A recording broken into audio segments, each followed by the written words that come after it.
Hey, I don't know if this video will be helpful for anyone. However, I've had a couple of students who have had issues with Google Chrome running in the background. And so as a result, they weren't able to access the test. They kept getting an error message about Google Chrome running, even though they didn't have Google Chrome up on their computer.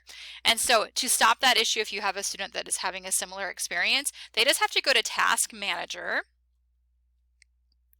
Then in Task Manager, right underneath Processes, so in the Processes tab, underneath the apps, they'll go to Background Processes, and they just need to look for Google. I talked to Dale, and I guess it's really common for Google to be running in the background. They could have Google listed once, they could have Google listed 10 times. It just kind of depends. They'll want to go ahead and they'll click on Google Chrome, and then they'll click End Task, and they'll do that for every single time that Google is listed underneath Background Processes. Once they do that, they should be able to take the test. So it actually is a really easy fix once you know what you're doing. Okay, hopefully this was helpful for somebody out there.